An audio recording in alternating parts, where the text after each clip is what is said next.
Assalamualaikum warahmatullahi wabarakatuh.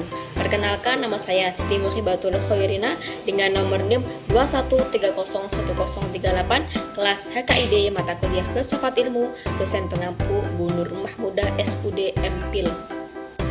Pada kesempatan kali ini saya akan menyampaikan sebuah rangkuman mengenai salah satu tokoh filsafat, yakni Ibnu Bajjah. Oke, langsung saja masuk pada yang pertama, biografi Ibnu Bajjah. Ibnu Bajjah memiliki nama asli Abu Bakar Muhammad Ibnu As-Saik. Orang-orang Eropa pada abad pertengahan menamai Ibnu Bajjah dengan Ibn Bajj. Ibnu Bajjah dilahirkan di Zaragoza pada abad ke-11 Masehi. Sejauh yang dapat dicatat oleh sejarah bahwa ia hidup di Seville, Granada, dan Fez. Menulis beberapa risalah tentang logika di kota Seville pada tahun 1118 Masehi. Menurut beberapa literatur, Ibnu Bajjah bukan hanya seorang filosof saja, tetapi juga seorang saintis yang menguasai beberapa disiplin ilmu pengetahuan seperti kedokteran, astronomi, musikus, dan matematika. Ia juga aktif dalam bidang politik, sehingga gubernur Zaragoza Daulat Morabit mengangkatnya menjadi wazir. Ia meninggal dunia di Fez pada tahun 1138 Masehi ketika usianya belum lagi tua. Selanjutnya yaitu karya-karya Ibnu Bajjah. Yang pertama, Filsafat Al-Wada' berisi tentang ilmu pengobatan. Yang kedua, Tardiyan berisi tentang syair pujian. Yang ketiga, kitab Fi An-Nafs berisi tentang catatan dan pendahuluan dalam bahasa Arab. Yang keempat, Tadbir Al-Mutawahhid tentang moral dan politik. Yang kelima, Risalatul Ittishal, masalah logika. Dan yang keenam yaitu majalah Al-Majma' Al-Ilmu Al-Arabi. Dan adapun pemikiran-pemikiran Ibnu Bajjah yaitu yang pertama tentang metafisika atau ketuhanan.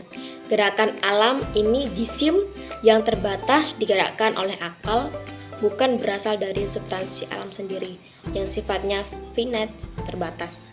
Gerak terjadi dari perbuatan yang menggerakkan terhadap yang digerakkan.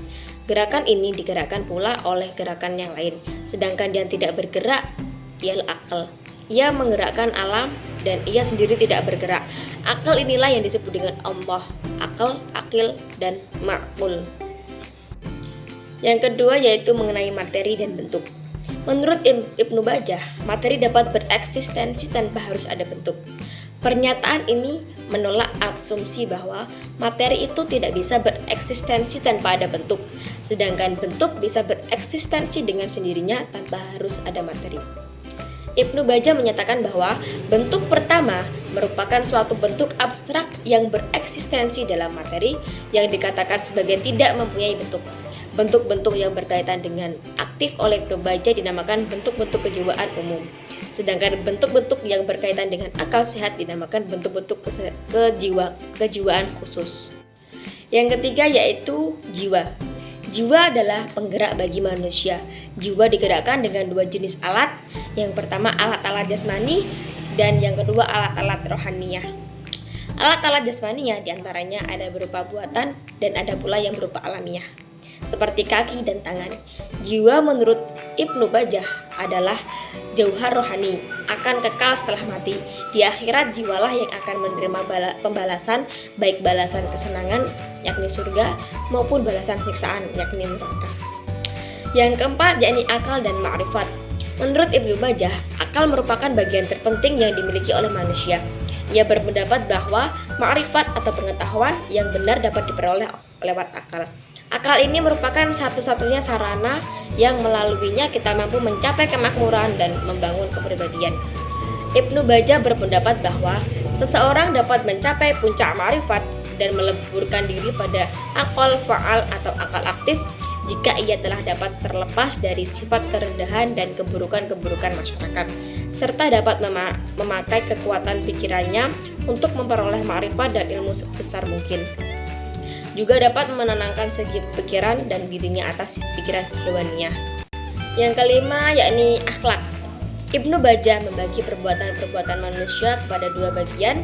Bagian pertama ialah perbuatan yang timbul dari motif, naluri, dan hal-hal yang lain berhubungan dengannya, baik dekat atau jauh. Bagian kedua ialah perbuatan yang timbul dari pemikiran yang lurus dan kemajuan yang bersih dan tinggi. Bagian ini disebutnya perbuatan-perbuatan manusia. Pangkal perbedaan antara kedua bagian tersebut bagi Ibnu Bajjah bukan perbuatan itu sendiri, melainkan pada motifnya. Yang keenam, pemikiran mengenai politik.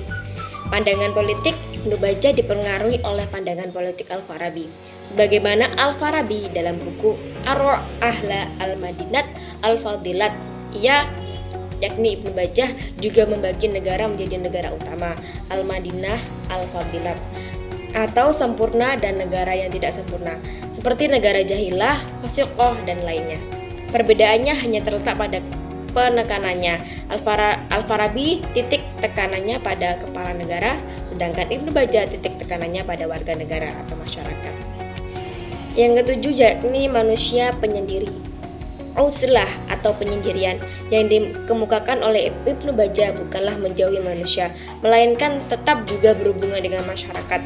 Hanya saja ia harus selalu bisa menguasai dirinya serta hawa nafsunya dan tidak terbawa oleh arus keburukan kehidupan masyarakat. Atau dengan kata lain, ia harus berpusat pada dirinya sendiri dan selalu merasa bahwa dirinya menjadi anutan dan pusat aturan-aturan bagi masyarakat, bukan malah tenggelam di dalamnya. Dan yang terakhir mengenai teori itishal atau kontak intelektual dengan Tuhan. Seperti halnya Al-Farabi dan Ibnu Sina, Ibnu Bajjah percaya bahwa pengetahuan tidak diperoleh semata-mata melalui indera. Pertimbangan-pertimbangan universal dan niscaya, isi ilmu dan prediktif dan eksplanatif serta landasan bagi penalaran apodeiktik tentang alam hanya dapat dicapai dengan bantuan akal aktif. Akal aktif yang menurut kaum Neoplatonis Muslim menepati posisi antara Tuhan dan alam material. Cukup sekian yang dapat saya sampaikan, semoga bermanfaat. Kurang lebihnya saya mohon maaf. Wassalamualaikum warahmatullahi wabarakatuh.